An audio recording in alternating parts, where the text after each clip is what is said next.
Welcome back to English Podcast Time. I'm Mark. And I'm Deb. And boy, do we have an exciting episode for you today. This is episode 14. Can you believe it? I know, right? And today, Deb, we're unlocking the secrets to describing people in English. It's such a powerful skill for conversations, isn't it? Oh, absolutely. It really is. You know, Deb, when we talk about describing people, it might sound pretty simple, right? But it's actually such a huge part of everyday communication. It really is. I mean, think about it. How many times a day do you find yourself needing to describe someone?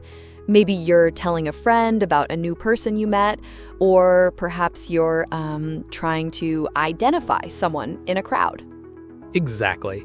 Or even like in a more formal setting, like if you're in a professional environment and you're introducing a colleague or you're giving a presentation and you need to refer to someone who isn't there, it just comes up constantly.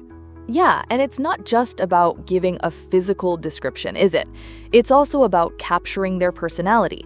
Like, oh, I met this really friendly guy at the coffee shop, or my boss is super organized. Right. It's about painting a full picture, and when you can do that effectively, it just makes your English so much richer, so much more natural. It really boosts your fluency. Absolutely. And I think, too, it gives you a lot more confidence. When you know you have the right words to express yourself, you're just more willing to engage in conversations, even if they're about something a bit more complex.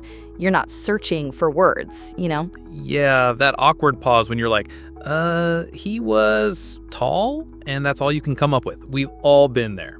But mastering this skill really opens up so many doors for better social interactions, making new friends, or just connecting more deeply with people. It's like your conversations become so much more vivid and engaging. And ultimately, that's what we want for all of you, isn't it? To speak English with confidence and really enjoy those interactions. Okay, so speaking of avoiding those awkward pauses, let's dive into some practical vocabulary, shall we? We're going to start with the real building blocks, describing physical appearance. Yeah, I think this is where most people start, right? When you're trying to describe someone, the first thing that usually comes to mind is what they look like. Totally. So let's kick it off with height. Pretty straightforward. You've got tall, short, or average height. You could say, my brother's quite tall, around 6'3". Or she's on the shorter side, probably 5'1". And then there's build or body type, which can be a bit more nuanced. You might hear slim or slender for someone thin. Or athletic if they're, muscular and fit. And then stocky or heavy set could describe someone who's broader or larger. Like, the rugby player was very stocky and strong. Or, my uncle is a bit heavy set, but he's super active. Right. Now, hair. This is a big one. You've got your basic colors, of course, like blonde, brunette for brown hair, redhead for red hair, black, gray, white. But then there's also the texture and style. Yeah, like curly, straight, wavy, or long, short, shoulder length. So you could say, she has long, curly blonde hair. Or he has short, straight, black hair. You see how you can combine them? Exactly. And then eyes. Blue, green, brown, hazel. Simple but important. He has striking blue eyes that really stand out. Or her eyes are a warm brown. And finally, facial features. This can be a bit more specific, but super helpful. You might describe someone as having round eyes, almond-shaped eyes, or a strong jawline, high cheekbones. A dimple? Oh, yeah. Dimples are cute. Or a freckled face. You could say, she has a round face with a smattering of freckles. Or he has a strong jawline and quite a prominent nose. We're just trying to give you options, Yeah, just giving you a good starting point to really build those descriptions. It's about like painting a picture with words. Okay, so we've covered how people look, which is like the most immediate thing you notice, right? But what about what they're like on the inside, their personality. Exactly, because knowing how to describe someone's personality is just as important, if not more important, for really getting to know them or, introducing them to someone else. Like, you want to go beyond just, oh, they're tall. Yeah. You want to paint the whole picture. So let's start with some really common ones. The first one that often comes to mind, I think, is friendly. Oh, absolutely. Friendly is like a cornerstone. It means someone who's kind, approachable, easy to talk to. My new colleague is incredibly friendly. She always says hello to everyone. Or he has a very friendly smile. Perfect. And then related to that, but maybe a bit more active, is outgoing. Yeah, outgoing describes someone who's very social, enjoys being around people, often the life of the party. Like, she's very outgoing and loves meeting new people. They're just like, boom, out there. And the opposite of that, of course, would be shy, right? Someone who's quiet, perhaps a bit reserved, not always comfortable in social situations. He's a bit shy when you first meet him, but he opens up once he gets to know you.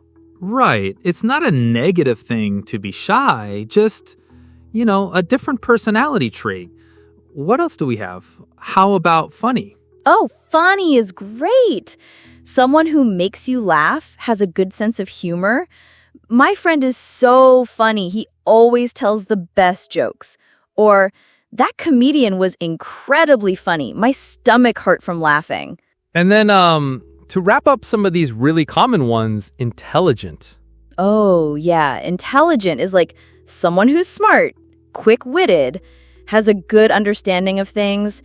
She's very intelligent and always has interesting insights. Or he's an intelligent student, always getting top grades. So these are just a few of the building blocks for personality. You can see how they really start to round out your description of a person beyond just what they look like. It gives you a sense of who they are. Exactly. It's about getting to know the person, not just seeing them. Deb, we've talked about the common personality traits, but sometimes you want to really dig deeper, right? Give a more nuanced picture of someone. Absolutely, because people are complex, and sometimes friendly just doesn't quite capture their whole vibe. So what are some of those deeper adjectives we can use? Well, one that comes to mind is ambitious. Someone who's really driven, wants to achieve their goals, works hard. My brother is incredibly ambitious. He's always setting new professional goals for himself. Oh, that's a good one. It shows a lot about their character, their drive. And then there's creative, which is someone who has new ideas and artistic flair, or just thinks outside the box. Yeah, creative. She's a very creative writer. Her stories are always so original. Or he has a creative approach to problem solving, always finding unique solutions. It's not just about art, is it? It's about how you approach things. Exactly. It's a way of thinking. Another really important one, I think, is thoughtful. Oh, thoughtful is so lovely. It means someone who considers other people's feelings, is considerate, kind. My neighbor is so thoughtful. She always brings us homemade cookies around the holidays. Or it was very thoughtful of him to remember my birthday. Oh, those are great examples. And speaking of understanding others, we have empathetic. Empathetic is a powerful one. It's about being able to understand and share the feelings of another. It's more than just sympathy. She is a truly empathetic listener. You always feel understood when you talk to her. Right. It's about putting yourself in their shoes. So these are great for adding that deeper layer to personality, but how can we make these descriptions even more specific? Like, not just creative, but how creative? That's where adverbs come in. Adverbs can modify adjectives, making them even more precise. So instead of just she's creative, you could say she's exceptionally creative. That exceptionally really ups the ante. Ooh, I love that. So you could say he's incredibly ambitious instead of just ambitious. Or she's remarkably thoughtful. It just adds that extra punch, doesn't it? Exactly. Or he's surprisingly empathetic for someone so young. The adverb tells you to what extent something is true, like she's highly intelligent or he's somewhat shy. It gives so much more detail, doesn't it? It really does. It paints a much clearer, more vivid picture. You're not just saying what they are, but how much of it they are or in what way. It's like adding shading to a drawing. So combining those nuanced adjectives with adverbs really helps you elevate your descriptions from basic to truly rich and detailed. And that's where you start to sound really fluent. Wow, Mark, this has been so insightful. We've covered physical appearance, basic personality traits, and now these really nuanced descriptions with adverbs. I know, right? It's a lot to take in, but it's all super useful. And now I think it's time for our listeners to put all this to the test. Yes, it's interactive practice time. So, dear listeners, we want you to choose a person in your life. It could be a friend, a family member, a colleague even, like a celebrity you admire. And using all the vocabulary we've talked about today, from their height and hair color to whether they're friendly or, deeply empathetic, we want you to describe them. Try to use a mix of adjectives for physical appearance and personality. And don't forget those amazing adverbs to add more depth, like my aunt is exceptionally creative or my dad is incredibly thoughtful. Exactly. We're talking about really painting a picture with words here. Think about how you would introduce this person to someone who's never met them before. What would you say? And here's the best part. We encourage you to share your descriptions. You can leave them in the comments section wherever you're listening to this podcast, or if you're watching, leave them in the video comments. Yeah, because that's how you get feedback. We can, maybe pick out a few to highlight in a future episode, or just respond directly. It's a great way to practice and get a little bit of constructive criticism, too. It really is, because the more you practice these things, like out loud or by writing them down, the more natural they'll become. Absolutely. Consistent practice, that's really the key to improving your fluency and building that confidence we talked about earlier. Don't just listen and forget.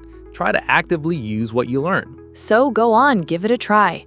Pick someone, describe them, and share it with us. We're really excited to see what you come up with. It's all about, making these words your own. Well, Deb, that was quite the journey today, wasn't it? From just thinking about describing people to actually giving our listeners the tools to do it. It really was, Mark. I mean, we've gone from the very basics of describing someone's height or hair color all the way to really nuanced personality traits. Yeah, exactly. We talked about those essential adjectives for physical appearance, like tall, short, blonde, dark-haired, blue-eyed. Those are really your starting points. And then we moved on to personality, right? Where it's like friendly, outgoing, shy, funny, intelligent. Those are so important for capturing someone's character. And then we really tried to level up, didn't we? Introducing those deeper adjectives like ambitious, creative, thoughtful, empathetic. That's where you start really painting a richer picture. Oh, totally. And don't forget about the power of adverbs. That was a big one for me, using words like exceptionally or incredibly to make your descriptions even more specific and vivid. That just adds so much. It makes all the difference, really. So if there's one thing we want you to take away from this episode 14, It's that mastering the art of describing people in English isn't just about knowing a few words. No, it's about building your vocabulary, understanding how to combine those words effectively, and then, most importantly, actually using them in real conversations. Exactly. The more you practice, the more natural these descriptions will become. Try to incorporate new words into your daily conversations, even if it's just, describing a character on a TV show or a person you saw on the street. Every little bit helps, and keep expanding your vocabulary too. There are so many amazing adjectives out there. Pick up a new one each week and try to use it. Definitely. The goal is to feel confident and fluent when you're talking about people, whether you're introducing a friend or just sharing an anecdote. That confidence really shines through. So keep practicing, keep learning, and keep engaging with the language. That's how you really unlock the power of description. Well, before we wrap up today, just a quick reminder, if you found this episode 14, helpful, if it gave you some new tools for describing people, please leave us a comment. We'd really love to hear your thoughts, maybe even some of your own descriptions. Yes, please do. And don't forget to subscribe to English Podcast Time wherever you get your podcasts. That way you won't miss out on any of our future language tips and episodes. And if you're looking for more ways to boost your English, check out our other episodes. We've got tons of content on everything from grammar to pronunciation, all designed to help you become more confident. Yeah, like if you enjoyed this, you might also like episode 9, where we talked about expressing opinions, or maybe episode 5 on telling stories. They all kind of build on each other. Absolutely. Your journey to fluency is a marathon, not a sprint, and we're here to help you every step of the way. So thanks for tuning in, everyone. Thanks so much for joining us.